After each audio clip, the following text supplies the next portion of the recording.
Ei, praegu ei saa. Lammimetsa ekskursioonil on mul pikk järjekord.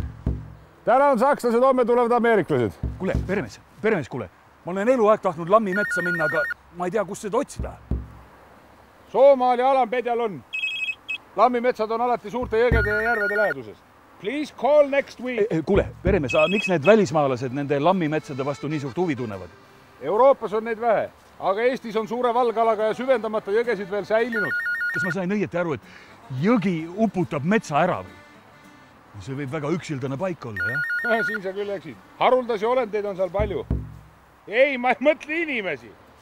Mis? Karu? Ütle, et ta kuskil ei läheks. Las maksab vanavõla enne ära. Üle kallaste voolavad jõed ujutavad üle ümber kaudseid alasid.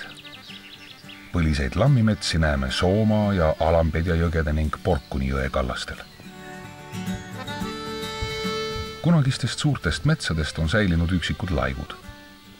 Lammimullad on viljakad. Tulvaveed toovad toitainerikkaid setteid. Lammimetsades kasvab palju lopsakaid taimi. Kõikjal on läbivoolukohti, mille taimkate on veest mõjutatud.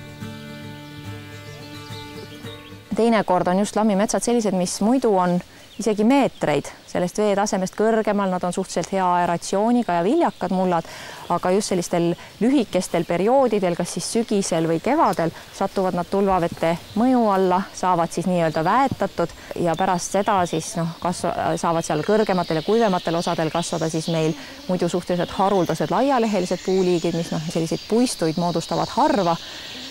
Ja siis madalamatel osadel on siis sellised lepa domineerimisega lodumetsa ilmelised kooslused ja haavikud levinud. Kogu Euroopas, eriti Donau ääres, püütakse lammimetsi taastada, et ära hoida linnade üleujutamist. Eestis jääb enamik lammimetsi kaitsealadele. Looduslik veerežiim on taastumas. Noori lammimetsi tekib juurde, sest kõiki karjamaadena kasutusel olnud lammialasid ei suudeta puhtana hoida.